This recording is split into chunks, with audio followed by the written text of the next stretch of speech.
Bienvenue à Français mécanique.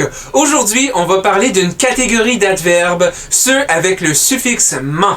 Comment les constituer, les écrire et ne pas en abuser.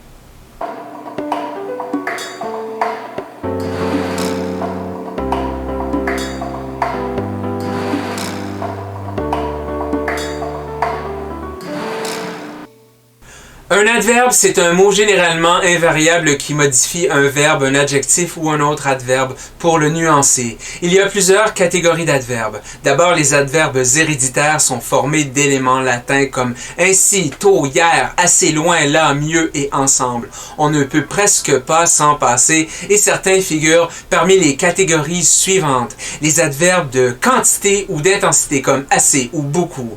Les adverbes de temps comme bientôt ou ensuite. Les adverbes de lieu, comme ici ou derrière. Les adverbes d'affirmation, comme oui ou assurément. Les adverbes de négation, comme non ou jamais. Les adverbes de doute, comme apparemment ou la locution peut-être. Et les adverbes de manière, comme mal ou volontiers, ainsi que ceux qui se terminent par le suffixe -ment, qui est le sujet de la présente capsule. Salut, je m'appelle Vladimir, Vlad pour les intimes. Heureux de te rencontrer. Pareillement. Il y a une raison derrière le suffixe. Le -ment renvoie au latin mens, mentis, un terme féminin qui signifie esprit, disposition et façon, dans le sens de manière.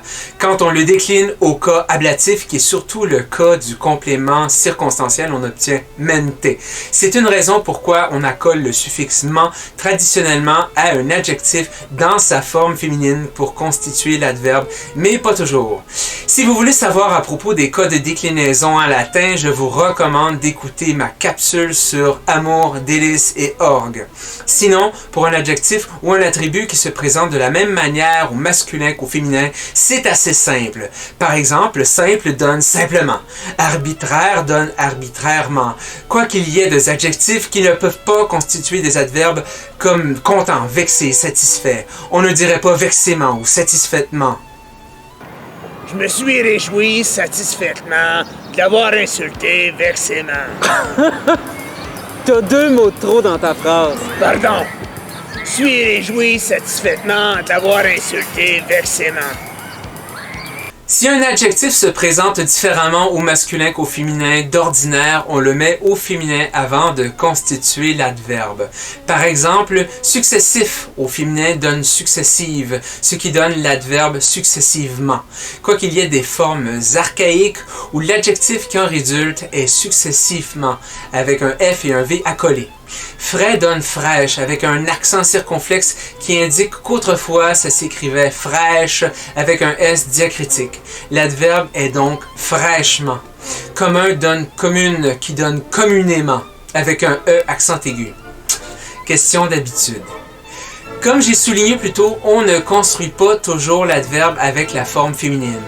Avec vrai, on obtient vraiment, sans E, quoiqu'on l'ait déjà écrit vraiment avec un E à partir de la forme féminine. C'est désuet et peut être considéré comme une faute. Faites attention. Ça m'embête franchement à propos de Rachel. À cause de Caroline, supposément? Puis de Mélanie qui m'a confié ouvertement récemment. Je t'arrête là.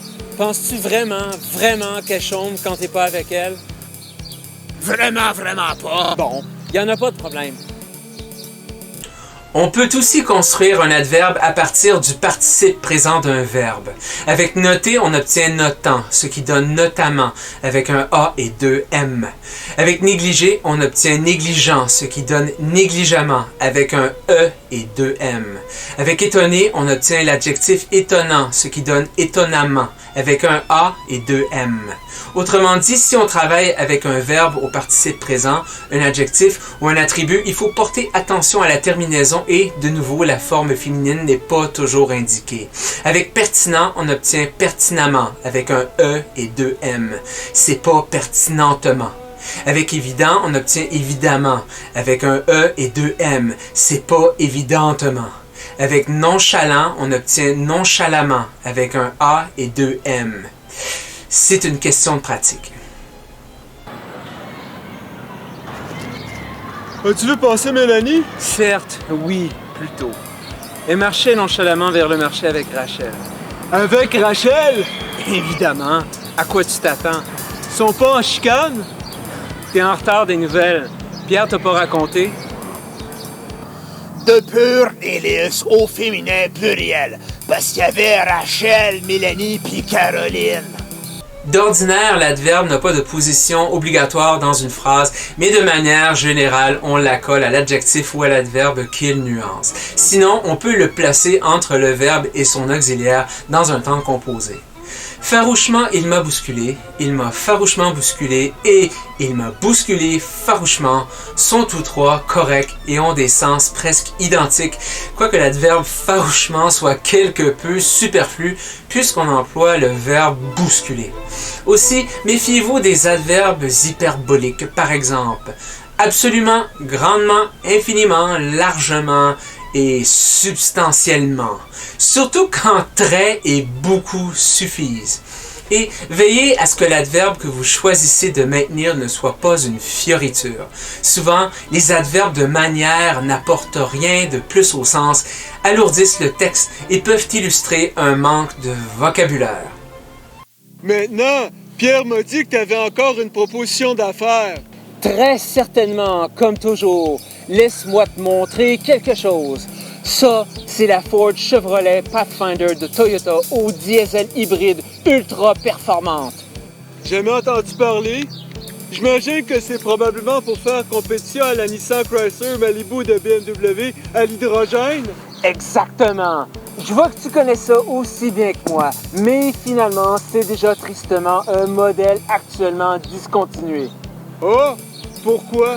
Notamment, sans doute, peut-être, potentiellement, à cause des nouvelles piles solaires électromagnétiques infiniment performantes, récemment développées et absolument géniales, qu'on trouve impérativement dans la toute nouvelle Suzuki Plymouth de Pontiac, qu'on m'a dit. Ben voyons donc, Suzuki fait déjà un comeback. Effectivement, largement en raison de la pile solaire électromagnétique. Étonnamment, c'est une invention chinoise des ingénieurs japonais de Séoul, grandement en demande. L'usine se trouve étrangement à Bangkok, manifestement pour réduire les coûts de transport assez surenchéris. Évidemment, trop vrai. Incroyablement, les piles se rechargent rapidement avec les champs électromagnétiques solaires terrestres qu'on trouve toujours souvent aisément dans la nature urbaine de la campagne en banlieue. Sans doute. Enfin, si tu souhaites potentiellement investir, il y a un kit de démarrage vraiment pas cher. Normalement, il est à 500 $, mais là, il est exceptionnellement à 434,88 $ plus taxes, ce qui est de loin mieux et absolument une aubaine. Ça vient avec une disquette Simple-Sécart qui contient un manuel d'instruction en format WordPerfect pour DOS et, mieux encore, une autre disquette 3 pouces et demi qui contient une vidéo que j'ai faite moi-même, compatible avec Windows 3.1, Commodore Amiga et Atari ST. Une disquette 3 pouces et demi qui contient prodigieusement toute une vidéo miraculeusement compatible avec Atari ST. Oui, monsieur! Ben maintenant, je veux absolument voir ça avant d'investir.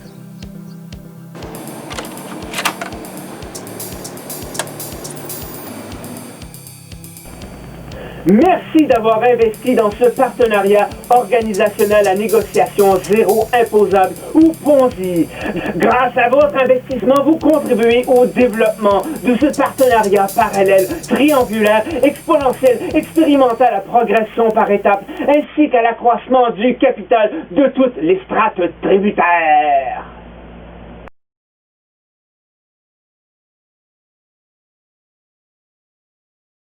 Considérez les adverbes comme s'il s'agissait d'épices ou de condiments. Est-ce que votre adverbe se compare à du sel, du poivre, du glutamate monosodique, du ketchup? Si vous avez un texte de type hot dog, ça va probablement vous prendre des condiments, mais c'est pas une obligation. Par ailleurs, mettriez-vous de la moutarde baseball sur un texte de type tartare de thon dans un restaurant haut de gamme en présence du chef cuisinier? Un texte dépouillé d'adverbes, de manière et d'ordinaire plus expéditif, peut-être moins nuancé mais à l'opposé plus clair sans que le sens global en soit altéré. Parfois, ça vaut la peine de chercher le verbe ou l'adjectif juste. Ça a plus d'impact. Par exemple, plutôt que dire « j'ai couru rapidement à son secours », on peut dire « j'ai volé à son secours ». Toucher doucement ou tendrement peut être remplacé par « caresser » ou « cajoler ». Parler doucement peut être remplacé par chuchoter ou murmurer. Parler fortement peut être remplacé par vociférer ou beugler. Penser calmement peut être remplacé par réfléchir ou méditer. Pour vous aider dans la démarche du mot juste, je vous recommande 2 outils. Un dictionnaire de synonymes, un dictionnaire analogique qui pousse un peu plus loin dans les nuances. Gardez en tête que si vous deviez payer au mot ou à la lettre, les adverbes de manière seraient sans doute les premiers termes à sauter, suivis des adjectifs. Ça, c'est mon mémoire de maîtrise. Combien ça va coûter? C'est pour quand? Demain. Combien de mots? À peu près 32 000. Ça va coûter 1280. 1280? C'est 4 sous du mot pour un service en 24 heures. C'est quoi les autres tarifs? 3 sous du mot, service en 72 heures. 2 sous du mot si tu me laisses une semaine. Donc, le moins cher que ça peut me coûter, c'est 640$. Oui. Si tu souhaites réviser ton mémoire pour en réduire la taille, je te recommande de faire une recherche de tous les mots qui se terminent par ment et évaluer s'ils sont indispensables. Tu pourrais épargner des dizaines de dollars. Mais, le cas échéant, je pourrais pas déposer demain. C'est ma date de tombée. Un report de quelques jours, ça se négocie. En contrepartie des erreurs grammaticales ou syntaxiques dans un mémoire sur lequel tu travailles depuis 2 ans, c'est injustifiable. Nonobstant ma position à l'égard des adverbes, parfois ils sont indispensables pour marquer des relations entre différentes propositions ou pour faire avancer un texte et illustrer une progression logique dans un raisonnement ou dans le temps. C'est le cas des adverbes ainsi, mais, tandis, même et néanmoins, par exemple. Aussi, en matière d'adverbes de manière, on peut les employer pour nuancer une allégation en lui donnant une tournure étrange ou comique. Par exemple, penser sauvagement. Ça surprend parce que les 2 termes semblent n'avoir aucun lien qui les unit. Ça mène à se poser la question, c'est quoi penser sauvagement? Quel terme décrirait mieux une pensée sauvage? Une aversion? Une antipathie? Autre exemple, j'ai couru lentement à son secours en hurlant silencieusement. Ici, on joue sur des termes qui ont un sens contradictoire.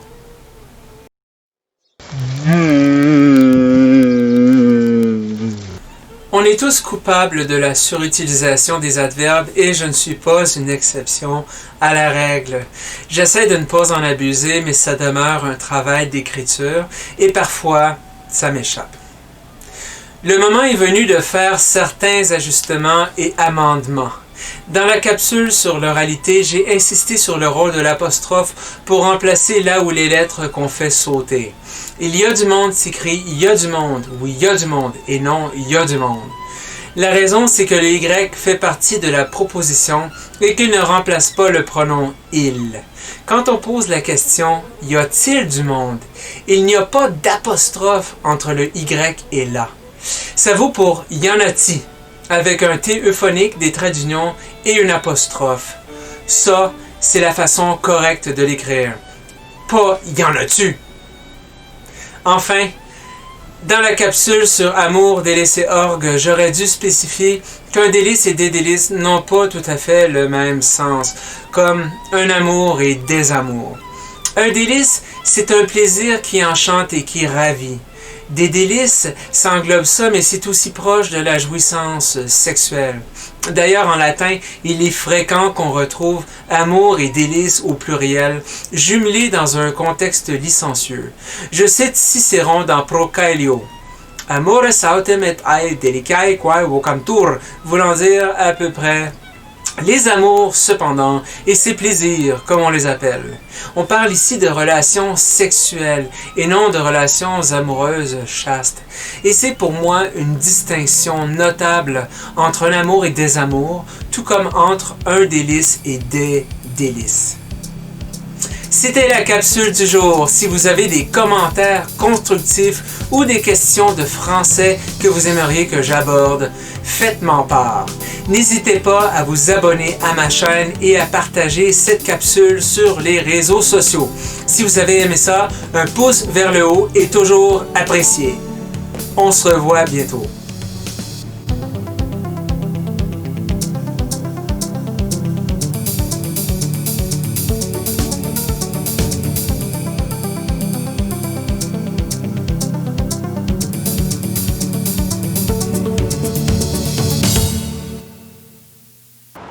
Ça sort de nulle part. Je suis dans un parc.